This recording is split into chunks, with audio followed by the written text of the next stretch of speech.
program is part of the Scene Project's podcast network. The Scene Project features interviews with independent musicians, comedians, and artists from across the Midwest. Become part of our community and support local art wherever you are.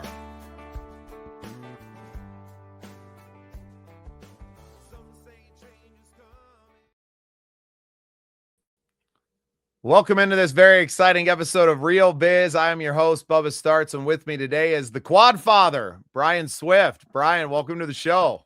Thank you, Bubba. I am honored to be here. The honor is all mine, sir. You have quite a harrowing story, and what you do to help people in their lives now is no less harrowing. So would love to just get a little bit of your background off the top, and then we can pick it up with everything that you're doing now. Absolutely. So, I mean, to go back to the story, you're going to have to go back to 1979, which a lot of people probably weren't even around then. But it was the day after Christmas. I was out at a park playing football with about a dozen of my friends, and I just got tackled. I got tackled from behind. I was cursed with the last name of Swift, and I wasn't very swift. So I was always being caught from behind. And I just got tackled. Nobody landed on my head. I didn't fall on my neck. Nobody, and I ended up breaking my neck and becoming a C6 quadriplegic. And back in 1979, being a quadriplegic, just now don't forget, no cell phones, no technology, no computers. This was compared to now, is slightly in the dark ages compared to today. And the outcome for a quadriplegic read a lot like a Stephen King novel. So, you were told all the things. I mean, your life was not a pretty picture. And I was blessed with a very strong faith, very strong family. And, there's no going to college online. Back then, there wasn't even, going to college wasn't a big option for somebody who was a quadriplegic. But I ended up, finishing high school. I was a senior, finished high school. That summer, my parents said, you got to go to your junior college. This is your road out, education. That is going to be your ticket out, and therapy. So, man, my mom and dad set up a gym in the garage where I worked out every day. I ended up going to junior college and finishing in 2 years. 2 years later, I went to St. Xavier University. In the meantime, I learned how to drive a car, which, wasn't another thing quads could do just because our lack of trunk balance, having no real hand movement, and finishing at St. Xavier. In the meantime, I love competing. So in the meantime, I started playing wheelchair sports, quad rugby, which is a combination of, let's call it hockey and basketball on a basketball court. And because I love competing. So I played wheelchair sports. I started swimming. And after college, I went on to law school, and then finished law school, met a beautiful woman, been married 36 years. I have 3 amazing kids, and I am one of the blessed. I'm just blessed beyond what I could even imagine. Yeah, I think very few of us that would have gone through what you would ever describe themselves as blessed. But you never stopped fighting. At any point, you took everything as just another challenge. I mean, a quadriplegic diagnosis in 1979 had to have felt to most like a certain death sentence, right? As close as you could get while still breathing.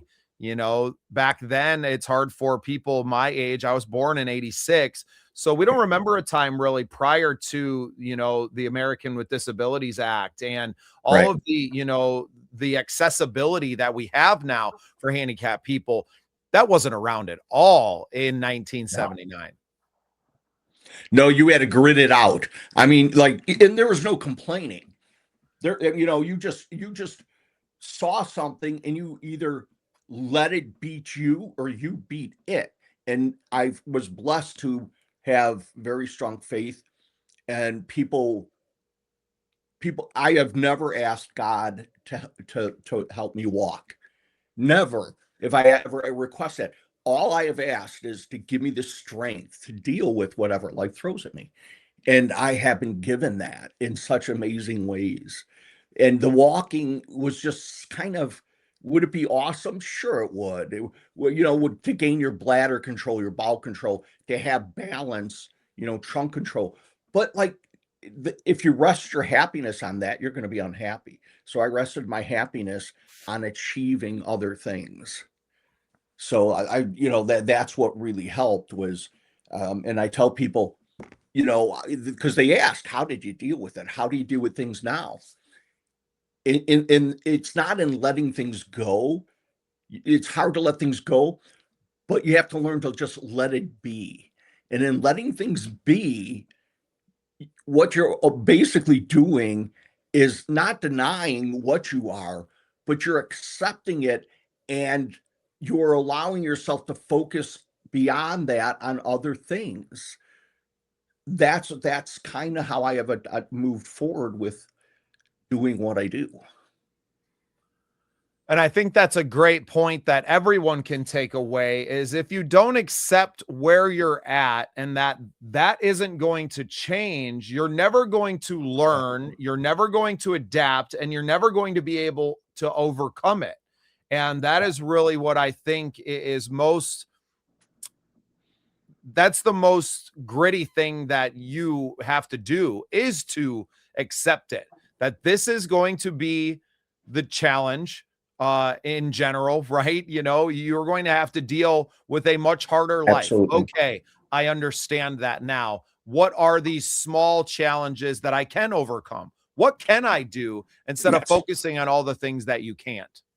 Well, one of the sayings I use in coaching people or groups is now what?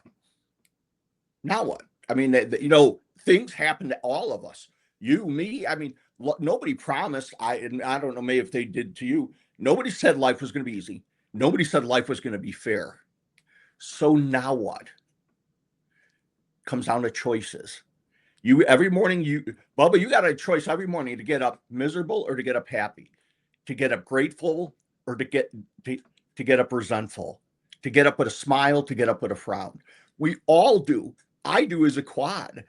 I just chose to get up excited for life every day, whether I felt good, whether I was sore, whether I had a bladder infection, whether I had a UTI. I just chose that, and I refuse to do it any other way because it affects the people around you too. Who wants to be in your life? I want people in my life that I can raise up to want to be in my life. Well, Brian, I get up to feed my cat because he won't leave me alone in the morning. But I also do it with a grateful heart that I'm waking up a free man. A little bit about me, Brian. I did 2 years in a prison cell for selling marijuana, right? Because of poor choices that I made. And I could have very much at that point decided, woe is me. I'm a felon now and I'm never going to have a future. Or I could realize that I didn't have a future before, and now I have an opportunity to make a whole new life for myself, which is exactly what I did. I learned to trade. I learned how to weld while I was in prison. I found therapy. I found sobriety, and I found a different version of myself than what was ever previously there because of my drug and alcohol abuse and a story that I was telling myself that I couldn't overcome something. Even though I had spent a year in Mexico on the run from the law and overcame that. And I think in some ways that year spent in a foreign country as an illegal alien and surviving, definitely not thriving by any means, but that gave me the confidence, if you will, to go back and to deal with whatever it was, because I knew that that prison cell was going to be an easier life than what I had just done for the previous year, with a wife and a family in Mexico, surviving in houses with dirt floors and living a very hand to mouth in a third world, living a very third world life. I mean, we were poor compared to the poor people, and it was humbling in every single way.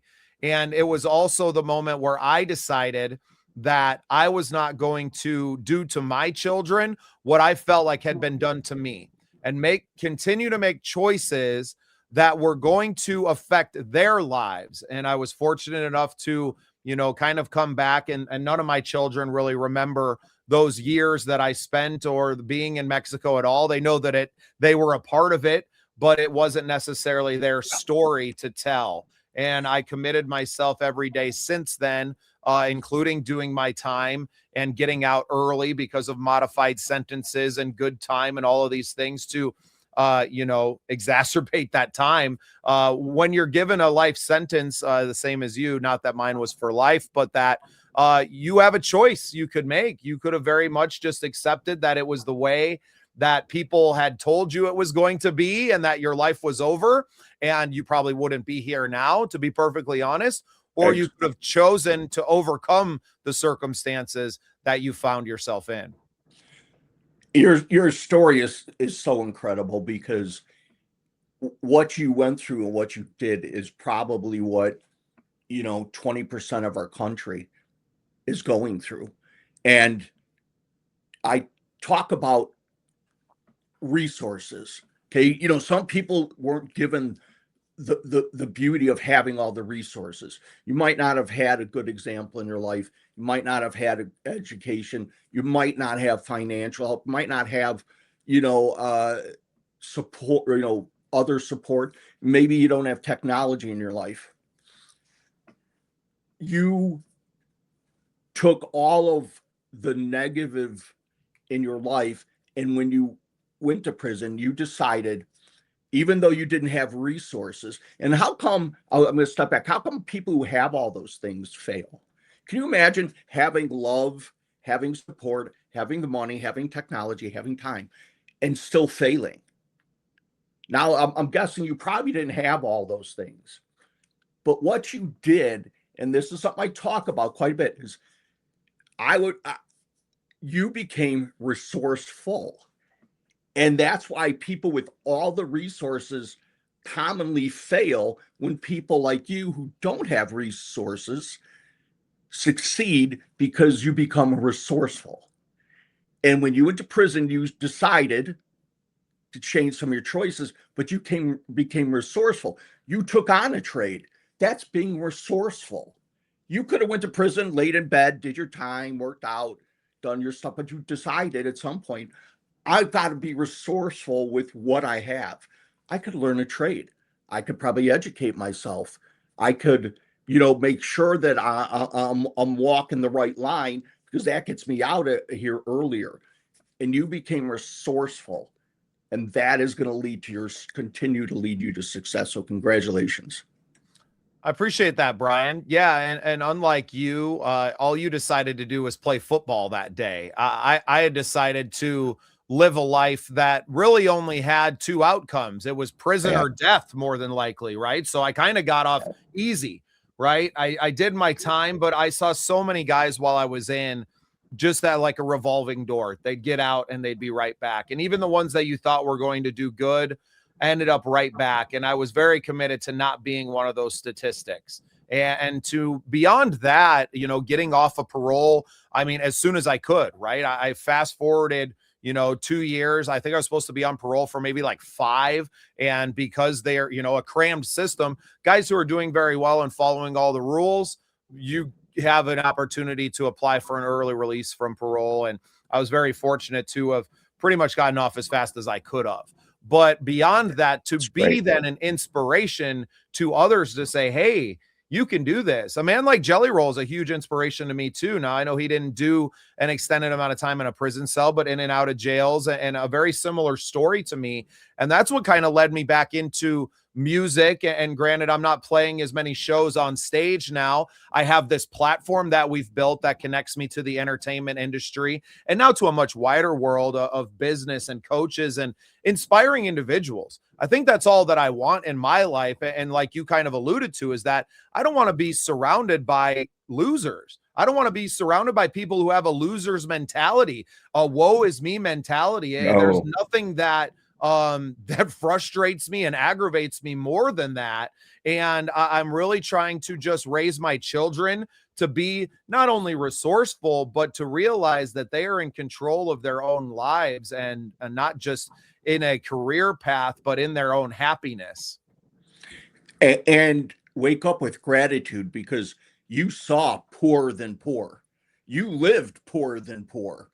And I tell people, and people ask me if I have a lot of people with friends with people with disabilities, and I don't have a lot of friends with disabilities. Most of my friends are able-bodied because I don't like hanging around victims. I just can't. I don't have that energy anymore to waste hanging around victims. I never want to be the smartest guy in the room, and I'm okay with that because I can't grow and learn if I'm the smartest guy in the room. So like you, I surround myself with people way better than me, way smarter than me, because now I can grow and I'm okay with not being the smartest guy in the room. I don't want to be that guy. I can't imagine being that guy. So you sound, very similar that, you wake up with gratitude, I'm sure. And you wake up knowing that what you have now, you had to work crazy hard for, you paid a price for it. We all pay a price, all differently in what we have. But I'm sure you would agree this too. That price I would pay a million times over to be where I'm at today. And I'm sure you feel the same way where you're at today versus poorer than poor. Let me ask you, did anybody ever say anything to you that just like really just like it hit home and it stuck with you, that helped you change your mindset? Well, you know what? It was the look in people's eyes when I was in Mexico that were like, we would kill for an opportunity to be in the United States. And you are down here kind of disrespecting your birthright. You're American. What are you doing here? And people were very nice to us down there. They were so good to us. I mean, I made a living, Brian, playing my guitar in the square down there, singing American songs that they've never heard at the top of my lung to make, $15 a day. Right. We were living on pesos. Now, granted, the cost of living down there is much different because it couldn't be much higher. Mexico is a world of abundance, at least on the food side. So to feed my family, but to have nice things down there is much different. And everyone always asked me kind of what the culture of the United States was. And all I could come up with was, a culture of debt. Right. And I didn't want to live that life. But these people would have nothing, and they were some of the most happy individuals and loving individuals that I've ever met in my life. And it really taught me a lot about how lucky we are to live where and when we do as well, with all of these advantages. And like I said, it humbled me and my children, and knowing that I was going to grow up and have to explain to them why their life was shit. If I kept making poor choices and I kept putting them in that position. And then most recently in my life, something that spurred me on was another podcaster, Andy Frisella, who is someone else who does not enjoy a pity party one bit. He's built an entire brand off it called First Form. And now with his, own podcast network, Real AF. And I was working at a welding factory. I was absolutely miserable, Brian. I wasn't being creative. I was looking around at guys that were twice my age, still waiting for that day they could retire because they were in debt up to their eyeballs and missing fingers or limbs and bodies completely broken by the industry and cast away and told you're going to work 60 hours a week. And I don't care about your kid's ball game on Saturday. You're coming into work.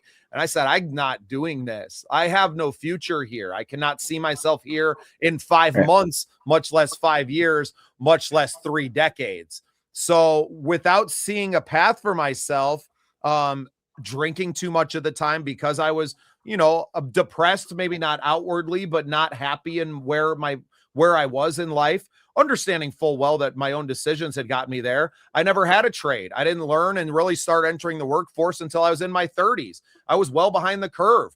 No retirement plan, I've never planned for a future. I thought I'd probably be dead by then. Right. And I wasn't respecting the life that I was given. And it was something that he said that, I was probably a little overweight, drinking too much. And it was, you don't like the life that you're living and how you look. Stop putting shit in your mouth. And it was just like, whoa. And me being the oldest of the boys and maybe not having a lot of role models around me, in a positive way, that it was the first time that somebody was like a big brother, right? It felt so striking to me that was just like, oh, okay, I need to quit drinking. Like, I just need to stop. And then it was, do you want to continue to, what this path is? I can see it. I can look around me. I can see exactly where this path leads. I don't see any future for me. I don't ever see being able to live the life that I want to live. What's your way out? And I thought I was quitting my job to be a rock star, Brian. I had a bunch of gigs booked, and I was, and then I quickly got on the road all summer, playing 5-6 nights a week away from home when my kids were, I was available to spend time with them. And I was miserable, right? I wasn't drinking and I wasn't doing, anything that I shouldn't have been, but the job and I just didn't want it bad enough. And in the meantime, I had found podcasting and realizing that I could build a platform and apply the communication skills that I have with the drive that I have to work on something so hard. Because I did the same way with my music career. It was just very limited in what I could do. I couldn't access all of the different skills that I have in networking. I still needed a venue at the end of the day, or I needed a studio, or I needed all these other things. And I just didn't see an avenue to build up fast enough to get where I wanted to be. Because I had squandered a lot of that good time, right? I had squandered 15 years of time I could have been working towards that. So finding podcasting, realizing that the world was in a massive shift in the media landscape as we diverge from the major corporations into attention being very divided into smaller platforms, I realized that I have a chance to take out my slice of the pie. And will I ever own a majority share of the attention in the world? No, but there's 8 billion people on the planet. If I can get about 0.5% of those people to pay attention to me, I can find a way to make a very, successful career for myself and a great many other people around me, whether they be hosts or producers or the musicians that are on our platform. And I can build something that will be a legacy that my children's children will be proud of. Absolutely. I love it. Let me ask you, have you written a book? I did. I wrote a short book called Building Your Scene last year over the winter break, and it just kind of poured out of me. And now I'm kind of in the process after getting that out, which was a little bit of how-to, but some of my backstory inside of that. I don't know how to not tell a narrative story, right? So I can do some education, but I'm not going to write you an educational book. I can tell you what I've done.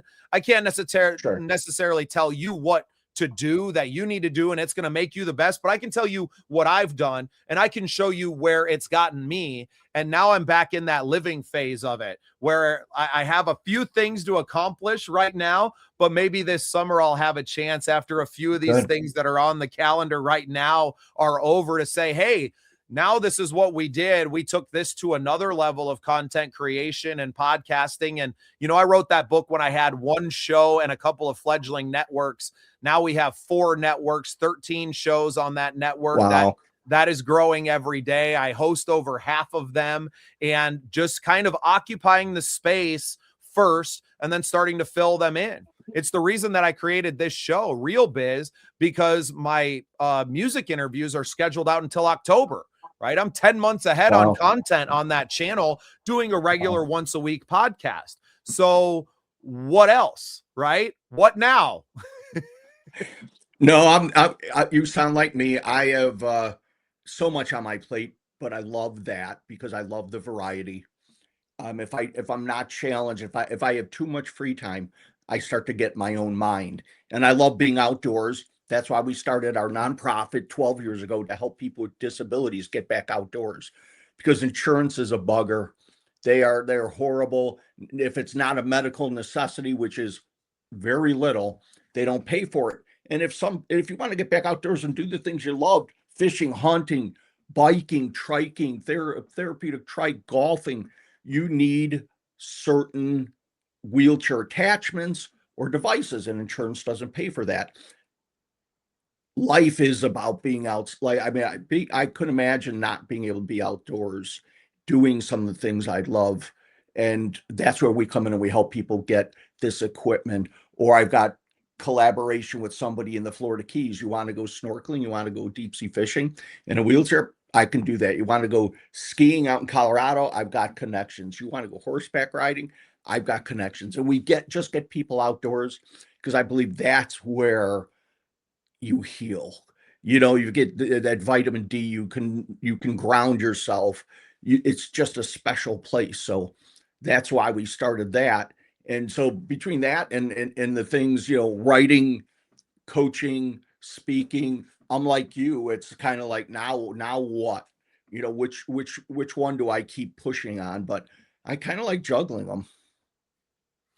No, and honestly, I love spinning the plates. I'm a starter, right? I can get the plates going, and when it comes time to have to pass them off, that's why the networking and, bringing in and building teams is so important, because there's going to be someone else that I can see a talent for doing interviews in and be like, hey, I'm looking to move on from this show or that show. I'm not personally attached to any of these. To me, all the brands are built to stand on their own. It's about our guests. It's about serving the people that are coming on our show. It's not about myself. I can start something tomorrow. I could start another new one. So it's about kind of being the spark plug, right? Being that spark, building these things, creating the brand, which is what a lot of people struggle with, right? Is just getting a few of these ideas out, obviously being able to help with production and those kind of things in the podcasting realm. On the songwriter side, we're doing a big songwriter showcase tour where we kind of bring it all to you, instead of you having to figure out how to film and who to call and to do all these things to get some good content or what podcast to go on.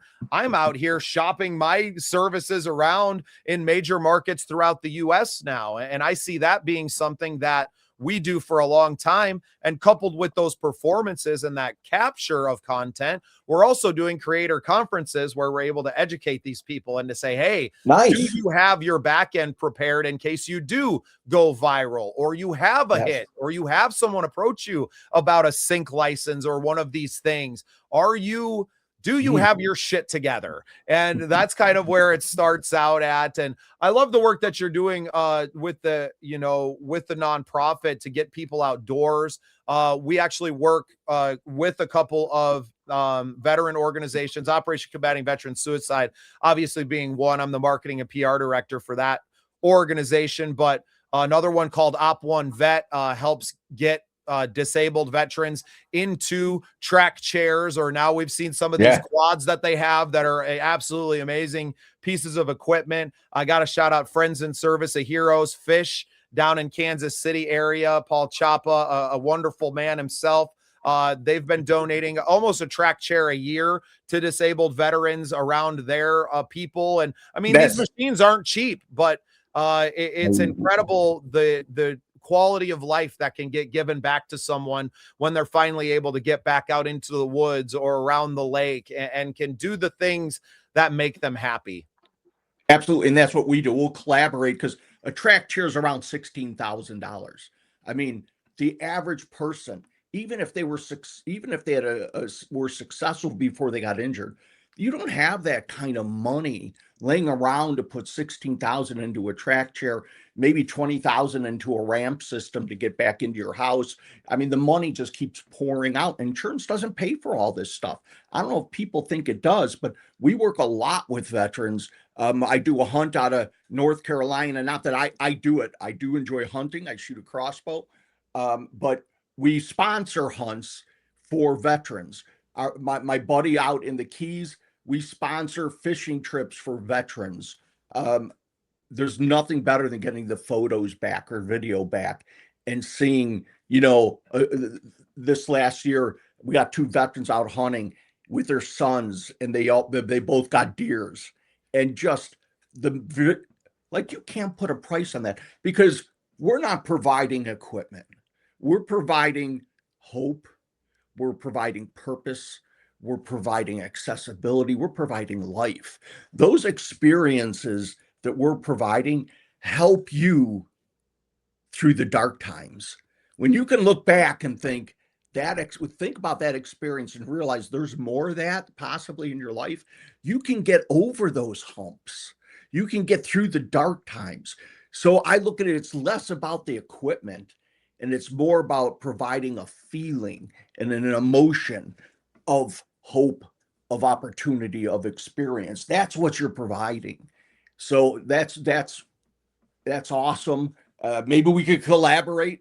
I love, because I can't, I'm here in Illinois. So there's certain things, if you want to go, in an ocean, it ain't going to happen around the Midwest, right?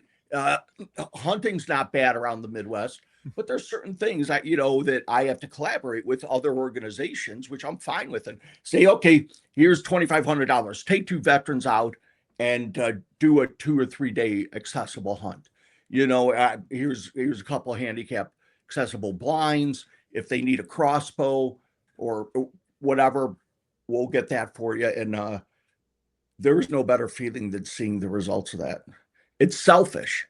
It's selfish, the feeling I get.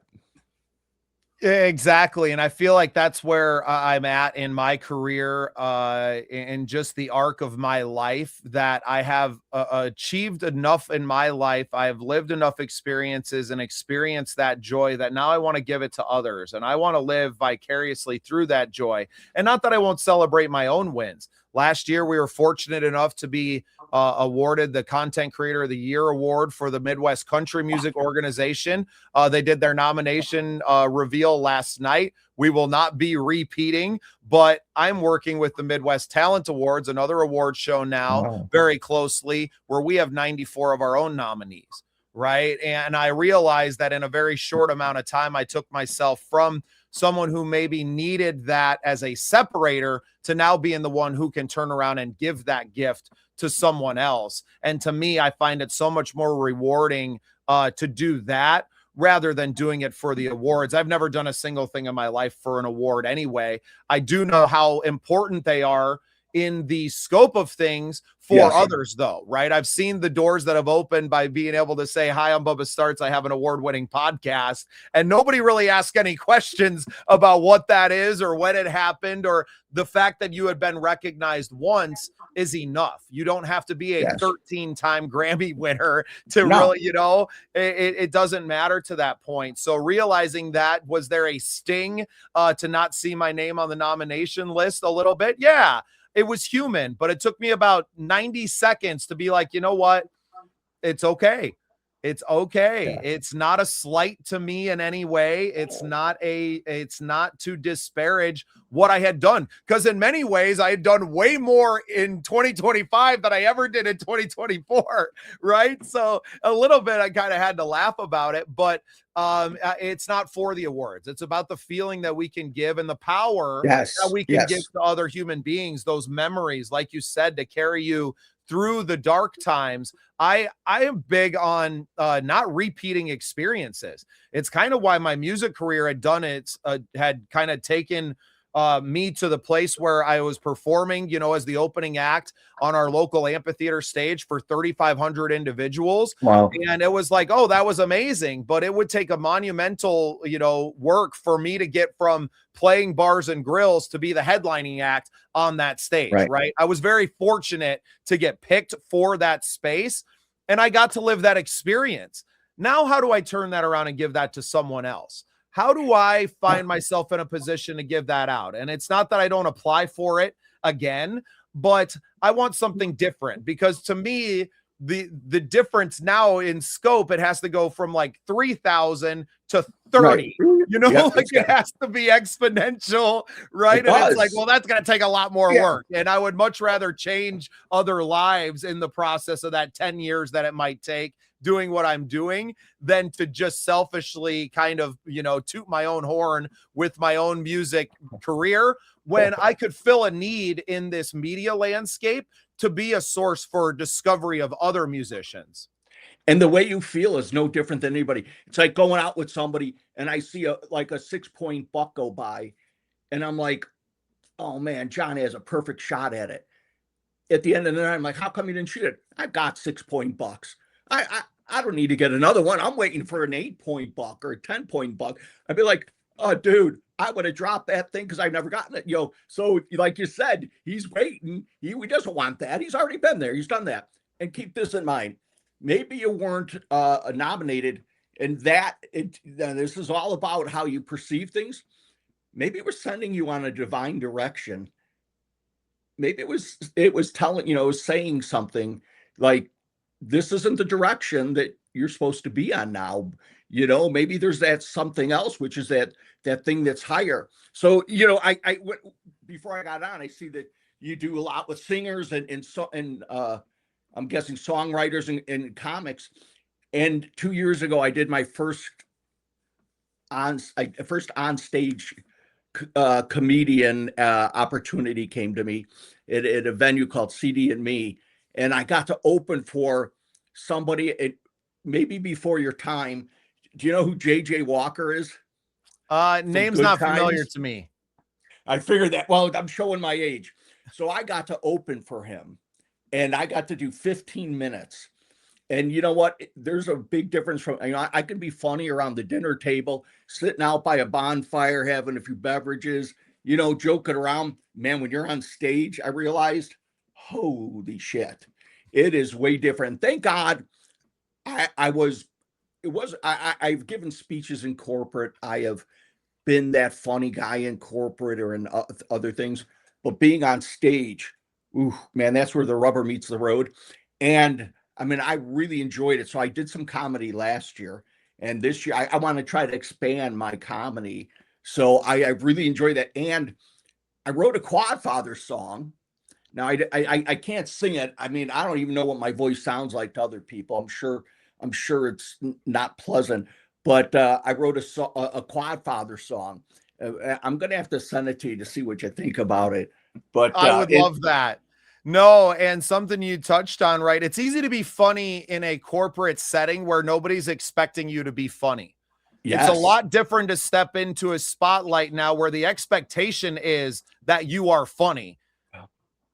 It's a different thing, right? It's the difference between playing the guitar around the campfire when people are like, oh my God, you're so good, because they're not yes, expecting anything out of you, and stepping onto a massive stage where people are like, this better be good, you know? And I guess that's something to the effect of what I had on that stage. It wasn't necessarily the people at all. It was getting off the stage and having a national act called Armchair Boogie from the Madison area. They're kind of a newgrass, they say it. So they're bluegrass with a drummer, right? And okay, they kind of jam, and that's my kind of music ish, right? I grew up on the Grateful Dead and bands of that nature. So to open for them was great, and getting off and having them be like, yeah, nice set. And I was like, that was all the validation that I needed. I was like, oh, we can hang, excellent. right? That was 45 minutes of my original music that I had Wow, written and played for this crowd. The crowd really enjoyed it. The band sounded amazing. The other band who's done this 1,000 times, gave me that validation, and kind of walking out of there was just like, okay, we don't have to do that again. I had already booked myself for 2 shows in Minneapolis the next day where we were playing for almost no one, right? Where we were going into a new market. Nobody knew us. It was going to be empty rooms. And I mean, Larry, the deck that we played on during the day, where there was my wife and kids and like 2 other people, right? So going from the very top of the mountain and coming back and humbling myself in that with purposely, right? Where I was like, no, we're going to go out right sure, afterwards. But that entire weekend was great. We went to a Twins game. We got to be, out in the outfield, almost had a ball hit right to me off of Carlos Correa's bat. And then, got one thrown to us up out of the dugout. My nice. high school baseball coach's kid is in the Oakland A's Oh farm wow, system right now. So I booked the show and the date around the Oakland A's playing in there. It happened to be Father's Day weekend as well. And so at the end of the game, the guys are in the bullpen kind of cleaning out. I was like, hey, like, I know Cooper. And he's like, oh, Cooper's great. Here's a ball, So it was an that's amazing awesome. experience. And yeah, but I'm always very conscious of where I came from, not just my upbringing, but my history, my path. Always very grateful just to wake up and walk outside, right? Especially. And to have, I mean, I'm very grateful for the internet, for the ability to connect with people that are smarter Yes, than me, because it's very easy in a small town to look around and to feel like the smartest guy in the room, even if you're not. There's just not enough competition sometimes. So Gotcha. now, especially reaching out through LinkedIn, being around guys like John Morris, who just will introduce you to some of the most amazing people in the world, him being an amazing person in his own right. I had a blast working with him on his pilot episode of his golf show, Golf with JMO. Okay. Yeah. And being out on the course and getting to meet his boys and just being around good people and doing content or whatever the hell we're doing. I'm just trying to live my life. I just do it on camera now. Well, Bubba, I would like to get you on my podcast. It's called SOAR Breaking Barriers, and it's about breaking barriers. And man, you have broke so many barriers that we could talk about, physical, mental, emotional, and that those are the barriers we all face. You know, from barriers for making bad choices to good choices. So many barriers. I want to get you on my podcast, and I find in men something you talked about earlier that you are either humble or you're being humbled. That is our lives. So I think it's good to be cognizant of being grateful and understanding, you know, that humble part, because I think sometimes the biggest thing that gets in our way as men is our egos. And that's something we've got to keep in check by being humble, which is something you have to be very conscious of and present of. And I don't think enough people are, because life is so great out there and we all could win. Like you said, if you got 0.5% of the population, I don't need a big slice of pie to be successful. I don't even need a sliver. I need a piece of a sliver. And you know what? I will affect, you know, my goal this year is to affect a million people in a positive way and to give them inspiration and to help them fan their flames of what they want to do. That's nothing. I mean, that's doable.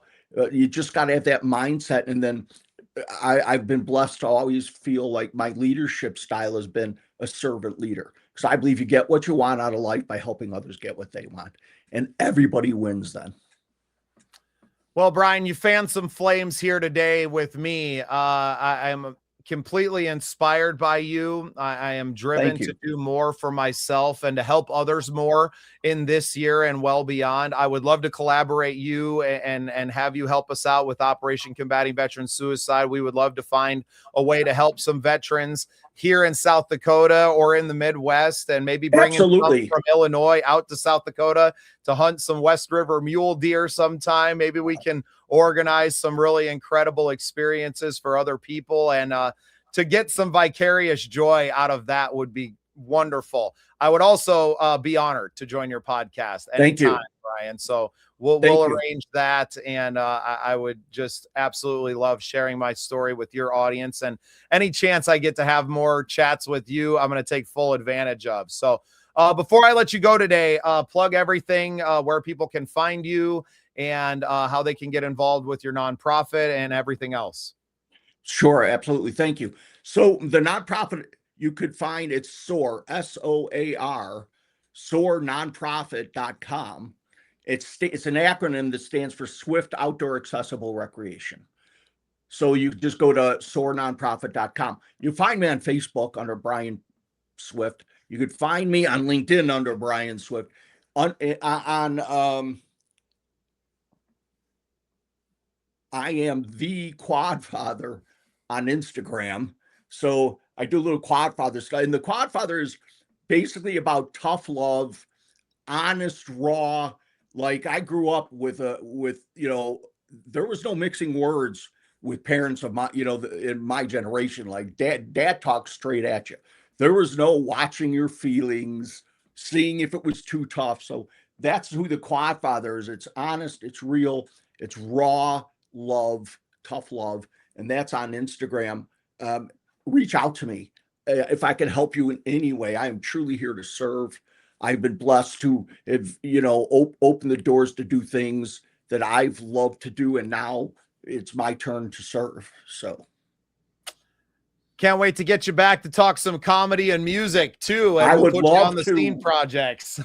I would. I'd love to, either one. I mean, the comedy I've done more of than the music, but I enjoyed the writing of the music.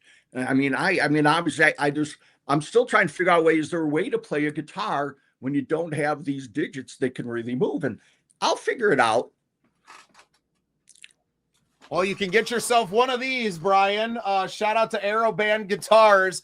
This is like a MIDI machine. So the strings on it are not metal strings.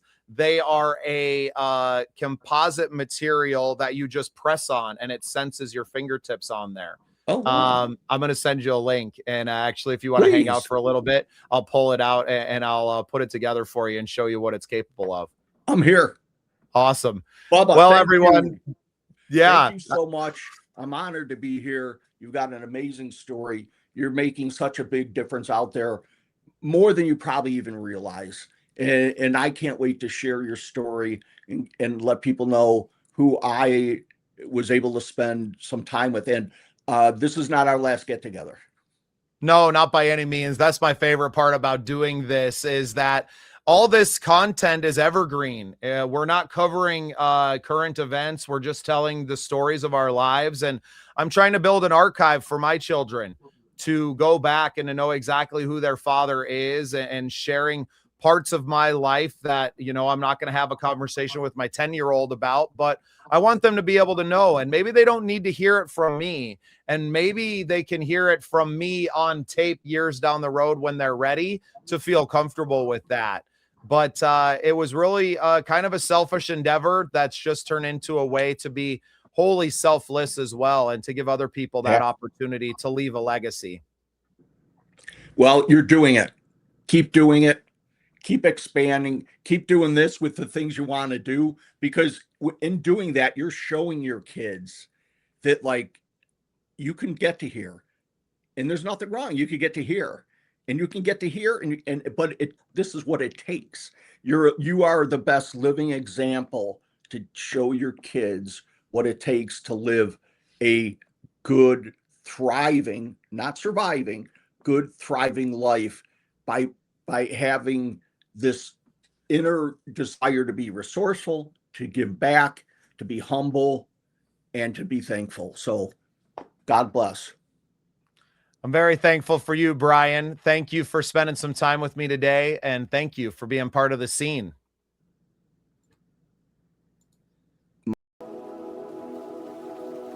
Imagine capturing the raw essence of nature, with its infinite color and beauty. Now, envision turning that into something truly transformative. Pure and easy tea cultivates the goodness of nature's bounty into fuel for your body. We are what we drink. Pure and easy tea, the pure nourishment your body craves.